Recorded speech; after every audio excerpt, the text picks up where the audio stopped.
जय जगन्नाथ मु सोनी आपको स्वागत करुँच Soni kitchen and blog channel को आशा कर जगन्नाथ कृपारू आपण मैंने समस्ते भल थे जो था भल था सुरक्षित था वीडियो को फास्ट टू लास्ट जाए देखुए जब पसंद आसला गोटे लाइक करेंगे फ्रेंड सहित सेयार करेंगे आ चैनल जब नुआ अच्छा चैनल गोटे सब्सक्राइब करने तो डे ना कर चैनल स्टार्ट करवा आज टिप्स अच्छी आपंकर जो येलो दांत माने हलदिया पड़ जाए ताकू आम केमती पूरा धला करवा तो किसी लोग जो गुटका पान खाई था से दांत पूरा कला कला ही दुसुए हलदिया दुसुए आउ कि पिला माने भी भल भल कि ब्रश न कले से दांत पूरा हलदिया पड़ जाए बहुत दुर्गंध बाहर।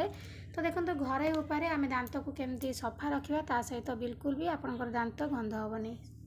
तो देखो ये आम जो कदली खाई सारी आम से चोपा को कौन कर फिंगी दौरान आप धीरे धीरे करके रांपिबे यही भाव में देखो केते सुंदर भाव में चिकन होगी बाहर पूरा पेस्ट जमी आप दांत घसती सेमती पेस्ट टाइप बाहर ये आपंकर दांत को पूरा सफा करने हेल्प कर। तो देखो आप कदली चोपा को न फिंगिकी यही भाव में कोरिकी बाहर कर दिंतु केते सुंदर भाव में बाहर। तो आपंकर दांत को सफा कर सहित दांत मूलर जो बैक्टेरिया सब थाए बैक्टेरिया को मारी थाए। तो देखो ये मुझे भल भाव में से कदली चोपा को कोरिकी तार जो पेस्ट भाया बाहर कर नहीं गली जोटा कि आम दांत घषापी हेल्प कर। देखो केते सुंदर भाव में बाहर आपड़ी धीरे धीरे करने से चिकन होगी पूरा पेस्ट टाइप बाहर। ये आपंकर दांत मूल को सफा करने सहित दांत मूलर जो गंध होता है गंध दूर कर सहित बैक्टेरिया को सब मार। तो तापर देखो ये मुझे कदली चोपारू सब करी भल भाव नहीं गली। तो एबे आम लेंबू रस नहीं जावा ये मुझे लेंबू रस 10 ରୁ 12 बुंदा पकई नौ।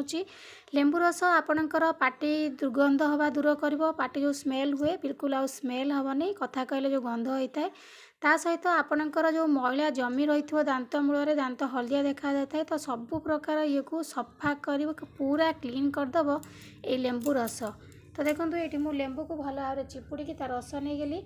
तो तापर नहीं जावा ये आम सल्ट ये मुझे नेली लेमन जूस ता सहित नहीं जावा सल्ट ता सहित बानाना पील को भल भाव में कोरिकी नहीं गली। तो सल्ट नहीं जावा सल्ट कौन करे ना आपणकर दांत मूल को पूरा जो कीटाणु थाए बैक्टेरिया थाए ताक सब मार सहित आपणकर मैला जाक सब बाहर करने सल्ट हेल्प करता है।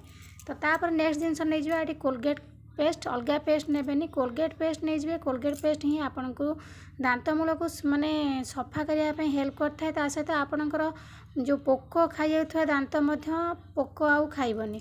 तो देखो ये मुझे नहीं गली कोलगेट पेस्ट ये जो जिनस आम मिसेले ये कौन कर ना आपणकर दांत को पूरा हलदिया दांत हो खुड़का पान खाई जो कलालिया कलालिया पूरा पड़ जाए तो सबु प्रकार प्रॉब्लम को दूर कर दांत को पूरा चिकचिक रखिबो।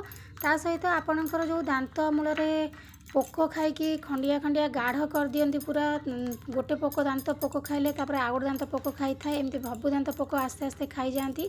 तो यदि आपड़ एमती थरे थरे मझे मझे घसीबे एमती प्रस्तुत करिकी दिने छड़ा दिने न 2 दिन थरे देखिए आपणकर दांत मूल आउ पोक हेबेनी। तो तापर आपणकर दांत मूल जो हलदिया पड़ जाऊँगी गुटका पान खाई जो कलालिया कलालिया पड़ जाऊँगी दांत बहुत असुंदर देखा जाऊँगी दांत यदि चिकचिक न देखा जाए भल लगे था। तो देखो ये भाव में प्रस्तुत करके आपण दांत आपणकर घसीबे देखिए आपणकर दांत बहुत सुंदर भाव में सफा हो बिल्कुल भी आपणकर हलदिया दांत रही। तो यहाँ को प्रस्तुत करने गली आपको आप सका थे घसी पारे राति खाई सारापर थे घसी पारे सबुदिन राति की खाई सारापर आपमती ब्रश करके शुंतु देखिए आपणकर दांत पूरा चिकचिक हो सहित आपणकर दांत मूल जो कीटाणु बैक्टेरिया सब अच्छी दांत मूल जो दांत पोक खाऊँ तो सब प्रकार प्रोब्लेम दूर हो। तो यही भाव में नहीं कि राति की खाई सारापर थे ब्रश करूँ आउ सकाळु जदि टाइम पाइबे थे ब्रश करूँ देखिए आपणकर दांतर सबू समस्या दूर हो। हलदिया दांत थिले बहुत खराब लगी था कथा कहले दांत बहुत अपरिष्कार देखा जाए सहित पाटी बहुत दुर्गंध हुए लोक घृणा करती कथा हला पाटी गंध हो दूरे रे। तो से यही भाव में प्रस्तुत करके आपण दांत को घसतु देखिए आपणकर दांत आउ बिल्कुल हलदिया देखा ना। तो देखो ये भाव में आप दांत घसिकी थे ट्राए करूँ आपंकर दांत केते सुंदर सफा हे। हलदिया दांत को नहीं जो चिंतार अच्छा दांत बहुत मली माने हलदिया हलदिया देखा असना देखा केमी सफा करी। तो ये भाव में निश्चित ट्राए करूँ आ मत कमेंट माध्यम जनइबे आपंकर दांत सफा है कि नहीं। तो आशा करछि आज ये सुंदर वीडियोटी आपको पसंद आसो। यदि पसंद आसते गोटे लाइक करेंगे, फैमिली सहित शेयर करेंगे, आ चैनल जदि नुआ अच्छा चैनल गोटे सब्सक्राइब करने। तो आज मैं विदाय नौची, पुणी देखा आपन सहित नेक्स्ट वीडियो से पर्यंत रोची। नमस्कार, जय जगन्नाथ।